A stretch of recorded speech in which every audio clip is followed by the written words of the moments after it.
దసరా నవరాత్రుల్లో 8వ రోజు అమ్మవారికి చక్కెర పొంగలి నైవేద్యంగా పెడతారు కదా! చక్కెర పొంగల్ తయారు చేయడం కోసం ఒక బౌల్‌లోకి ఒక చిన్న గ్లాసు రైస్ తీసుకొని, పావు గ్లాసు పెసరపప్పు తీసుకొని శుభ్రంగా 2, 3 సార్లు కడిగేసి రైస్‌ని బాగా ఉడికించుకోవాలి. రైసు నేను లావుగా ఉండే రైస్ తీసుకున్నానండి. రేషన్ బియ్యం ఉంటాయి కదా! ఆ రైస్ తీసుకున్నాను. అదైతే టేస్ట్ చాలా బావుంటుంది. వస్తుందని చెప్పి ఆ రైస్ తీసుకున్నాను. ఇందులోంచి నేను కొంత రైస్ తీసేసి కట్టు పొంగలికి వాడాను. అందుకని నేను ఒక గ్లాస్‌కి ఒక గ్లాసు బెల్లము, ఒక గ్లాసు పంచదార వేస్తున్నాను.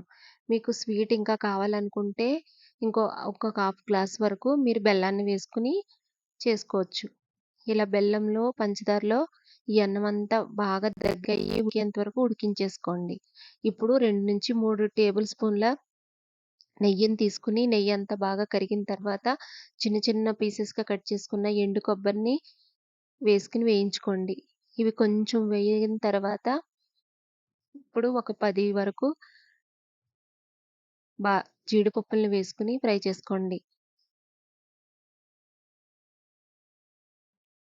జీడిపప్పులు వేగిన తర్వాత కొద్దిగా కిస్మిస్ కూడా తీసుకొని వేసుకోండి. ఇలా మొత్తం ఇవన్నీ ఫ్రై అయిపోయిన తర్వాత మనము ఉడికించి పెట్టుకున్న ఈ చక్కెర పొంగల్లోకి ట్రాన్స్‌ఫర్ చేసేసుకొని ఒకసారి బాగా కలిపేసుకోండి. అమ్మవారికి 8వ రోజు ప్రసాదం చక్కెర పొంగలి రెడీ అయిపోతుంది. నెయ్యి అనేది ఎంత ఎక్కువేసుకోవాలనేది మీ ఇష్టమండి. నెయ్యి ఎక్కువేసుకుంటే చక్కెర పొంగల్ టేస్టు చాలా బావుంటుంది. అమ్మవారికి ప్రసాదం రెడీ అయిపోయింది.